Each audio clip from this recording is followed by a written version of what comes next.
Hey, how you doing? It's Ian Hart here, and today I'm going to be going over with you the 8 most dangerous mistakes that you may be making on a daily basis that's causing your back pain, and it's going to cause more back pain in the future and more issues. So, most often back pain is due to improper movements and muscle imbalances and a mixture of the both. So when you have these issues and you do these movement patterns, it's going to cause micro trauma in your back. So a lot of people think that the pain they have in the back is because of one specific event. It's usually because of these movement patterns that you've been doing all day, every day, that is causing your back pain in combination with weak core muscles and things like that. So the movements that we're going to show you, we're going to go through a day of how you might be moving. We're going to show you the best way to do things so you're not promoting back injuries and you're not hurting your back anymore.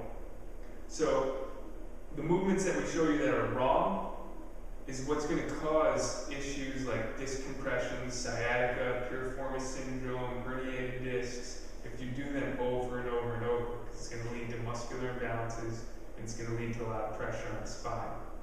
Alright, so we're going to go through a whole day. So starting out, this is my makeshift bed. So I'm going to show you how you should be laying in bed and what's wrong when you are laying in bed. So a big mistake that people make is they lay on their stomachs with nothing supporting them. So first off, this is going to be my pillow. So a lot of people lay on their stomachs and they put their pillow under their head, and this can cause pressure on the discs right here. So that's mistake number 1 while you're sleeping. If you're going to sleep on your stomach, it's better to sleep on your back. But if you're going to sleep on your stomach, putting the pillow underneath your hip is going to take pressure off your spine. Alright, and this might be a little too high, but just one pillow, just propping your hips up, will take pressure off your spine. So that's one way of doing things. When you sleep on your back, if you have muscular imbalances, what can happen is if your pelvis is tilted in the wrong direction, it's still going to put pressure on your spine. So just laying here, I can have pressure on my lower back. A quick way to solve that is by putting a pillow right underneath your knees.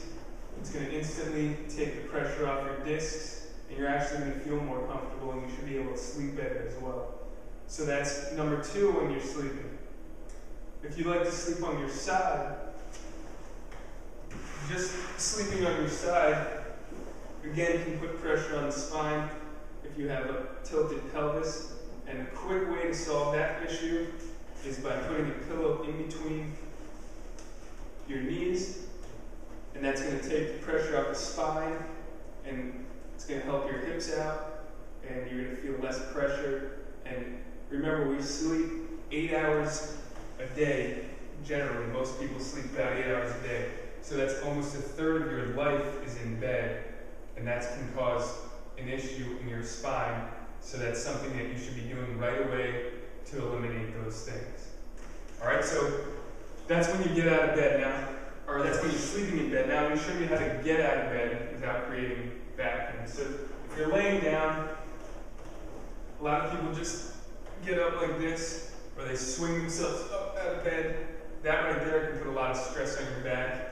So when you get up out of bed, you should put one foot down, and then use your body to get up, step up, and then from here stand up. Okay, so don't swing yourself out of bed, don't jerk yourself up out of bed. Spin your body around, get your feet on the floor, and then stand up.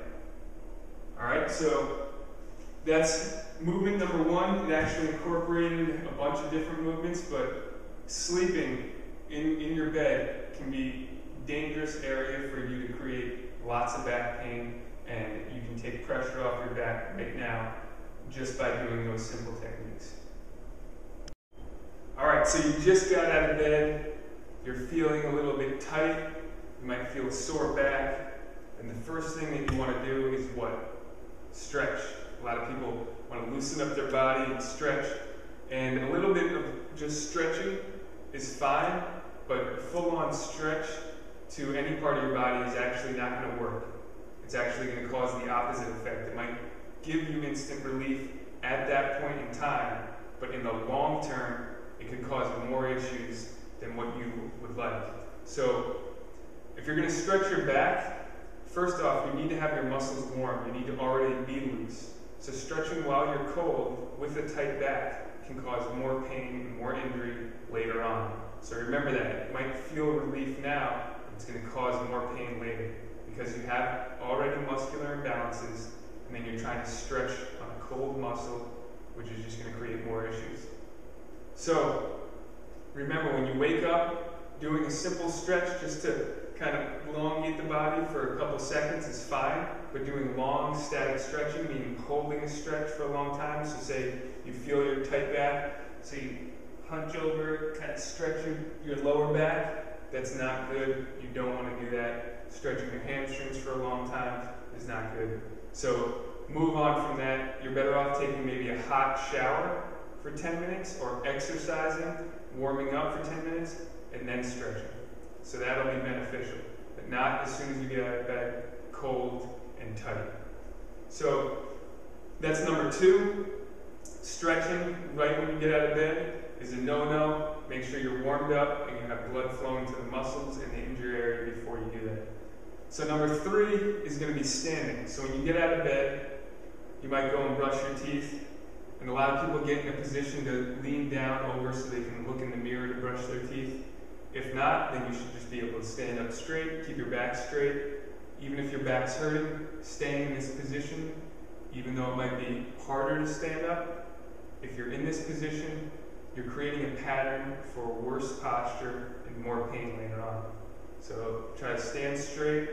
If you need to lean over to look in the mirror, put your hand down on the sink or on the table, and then that will take the pressure off your back and your legs, and then you can brush your teeth. And remember, muscular imbalances are an issue, so each time you can switch. If you have a hard time brushing with your left hand, just remember it's going to help your brain coordination. So that is one part, brushing your teeth, put your hand down, or make sure you're staying straight. And like we said, muscular imbalances cause a lot of back pain. So when you stand, you shouldn't be standing on one side or the other side. You should be standing straight. All right, so the next thing we're going to talk about is when you get dressed and ready to go to work or wherever it is you're going to do, it's tying your shoes. Okay, so there's a few things we're going to go over about tying shoes. Let me just grab this right here. So there's 2 ways that you can do tying the shoe. One is standing and one sitting down. So I'm going to show you standing first. What people tend to do is, again, they hunch over and they put a lot of pressure on their spine. So this is going to be difficult, like I said, to get this movement pattern down, but it's going to help you for the long run. So keeping your back straight and leaning over. See how my back is straight? And then tying the shoe. If you need to, put your foot up higher to get to it. That's the best thing. But hunching over like this, right now, just doing that movement, I can feel stress on my spine and actually a little bit of a twinge when I do that. So that's not what we want to do. Back straight and lean over. Next thing is when you're sitting down. This one might be a lot more easier for people. So when you sit down, put your foot up on something and then tie it. You notice my back is completely straight, or you can actually lift your foot up in this position and then tie your shoe. It's easier if you have support, if your back's already hurting. So those are 2 ways. You don't want to sit down and hunch over like this. That's going to cause more pain and stress. So remember, when you're tying your shoe, keep your back straight. Standing up, lift your foot up and put it on something. Keep your back straight and tie your shoe. When you're sitting down, lift your foot up, keep your back straight and tie your shoe. All right, so now we're going to go over sitting, because sitting is something that we do also about 1/3 of our life, and it's becoming longer and longer as the years go by.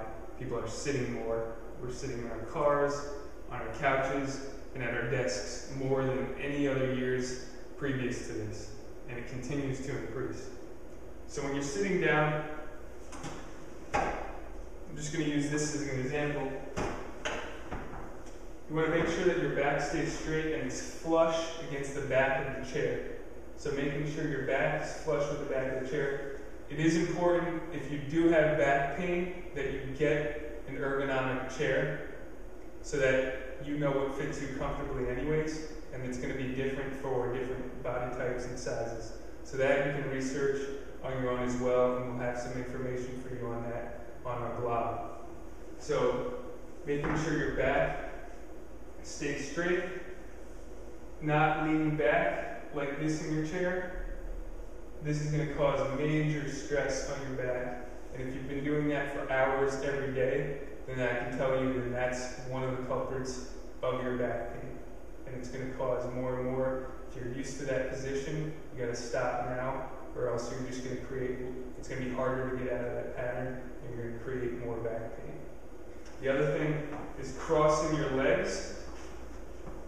So this is going to, again, cause a muscular imbalance because people tend to favor one side. So it's going to stretch certain hip flexors, hip rotators, and the other side is going to have actually tight and have to compensate. You're probably going to shift to one side. So the other side is going to be super tight. And if you know how muscles work, they attach around the lower pelvis and spine. So it'll pull to one side while the other side is loose. And then there you go, your hip and your pelvis and your spine are all out of alignment. You have back pain, and that's ultimately what's going to cause your back pain as well. So when you sit up, actually the best position for you is back against your chair, and what can take stress off the back and pressure off the disc is propping your feet up on something to a position that's good for you. I can't really tell you how high it should be because it's going to be different for everybody depending on how long your legs are and how long your levers are, basically your femur here and your tibia here. So that's going to depend on the length of your legs and also the length of your torso. So that goes with sitting again. Remember, keeping your back straight, pushed flush against the back of the chair, and make sure that you're not slouching in your chair. Again, slouching, I should explain, is also going to make your abs weak. So it's going to make your lower back weak and your abs weak. So your abs and your lower back are what holds up your spine.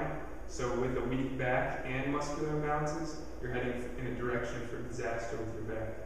The next thing is crossing your legs.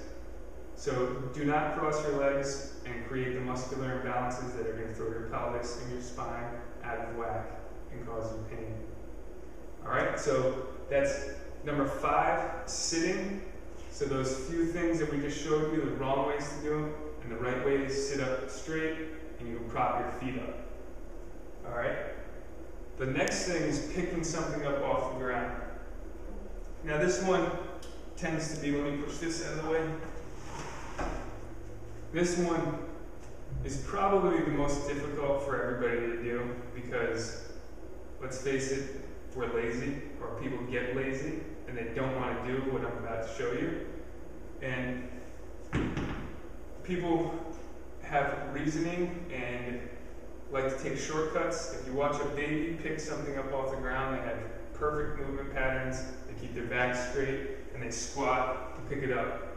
Well, guess what? When you get older, we realize that it's a lot easier to just hunch over because you eliminate the whole movement of squatting and coming back up. It takes energy and time to do that. So remember, when you pick something up off the ground, your back needs to be straight. You actually need to do a full squat. Not only are you going to protect your back, but you're going to help strengthen your leg muscles and your core, which is going to help prevent back injuries and make you stronger in the long run.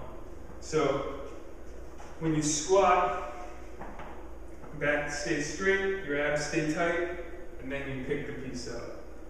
Okay? Some people might say, oh, it looks ridiculous if you're out in public. But just remember that when you're doing it, you're keeping your back straight and picking it up.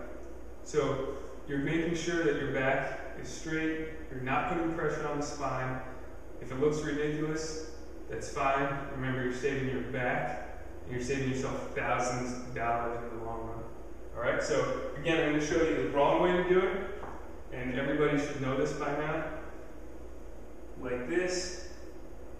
It's not the heavy things that are going to cause your back pain, it's the little things like that doing repetitively, and 1 point, boom, you got a herniated disc, sharp pain in your back. So remember, just from doing that one movement, that improper movement, I felt my back a little bit. So here, lift it up, and then you've got your tool. Alright, so that's picking things up off the ground, doing a full squat, keeping your back straight. If you don't know how to do a full squat, you can check our website and actually join the training program that we have after this, and then you will learn how to do a full squat properly using the right muscles that's going to actually help your back later on.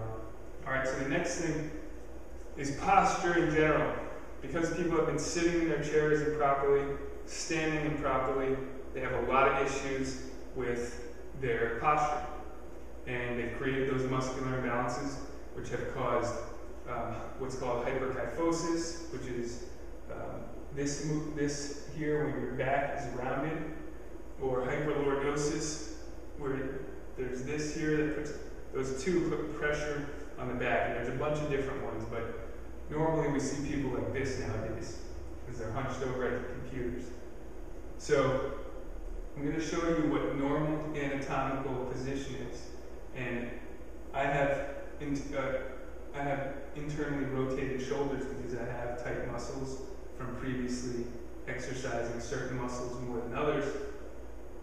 This is normal anatomical position. If I shrug my shoulders and turn my arms out like this and then drop them, you'll see that my shoulders are in perfect position, my posture is perfect, and now I'm ready to start my day. So perfect arms, perfect body. And now if I was to just go back to how I started, my shoulders are back here.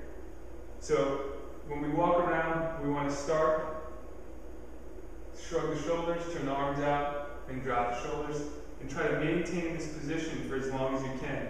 Unconsciously, you might revert back to that position, but just look at how much better, first off, I'm presented to the rest of the world by standing up straight with my shoulders back, or like this. So, one, it's going to save your back. Two, it's going to make you look better. So just doing that is going to make you look more confident and better presented to the rest of the world. So if that's not a reason to do this, then saving your back is also the best way to go. Alright, so the next thing we're going to go over, and the last thing, is ab exercises. So a lot of people do ab exercises to help their back, and what I'm going to do is show you what not to do during your ab exercises and what can actually cause you more pain. So, okay. So what people tend to do is they'll do movements that aren't necessarily good for their abs. They believe they're doing their abs, but they're actually putting more stress on their back. So people will come home and do abs or do abs on the ground, and they'll yank, they'll jerk themselves up, or they'll come all the way up to their legs, or they'll put their legs underneath something and pull themselves up. So what the issue is there is you're engaging your hip flexors more than you are your abs. You're moving the wrong muscles, and what it's going to do is put stress on your lower back and not strengthen your abs like you want to. And when you strengthen your abs, it's going to help your back. If you're doing the improper movement, you're going to injure. So don't put your feet underneath something to help you get up. The best way to get your abs is to mentally focus on first off, contracting your abs. You can put your feet up on something. Once you get strong enough, you can just let your feet stay in the air.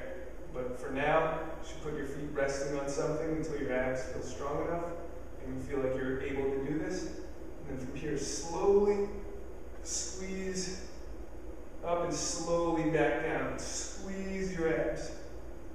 And remember that you are in control of how much you feel your abs. You send an impulse from your brain to your abs, and that's going to help. Another one that's going to work well is touching elbow to knee and back and forth, just like that. So don't do any of the jerking motions. Don't bring your elbows up all the way to your knees. Just this simple movement is enough to get your abs.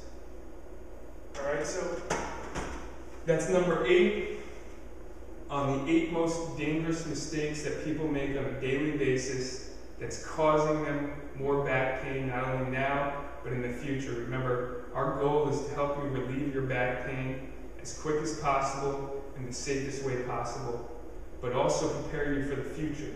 Because if you continue to move the way you're moving, you're not solving the issue, and you're just putting band-aids over that initial problem. So we want you to eliminate your pain now, but also continue to eliminate it in the future, so life is easier, that you can go out and play and exercise just like you did when you were a kid, and not have to worry about your back, about ending up in bed, about ending up in the hospital or having surgery, any of those things. So again, this is Ian Hart with the 8 most dangerous mistakes that you make on a daily basis. If you have not tried our program yet, go ahead and click on the link below and check it out, because I think if you have back pain, this is what's going to work for you now.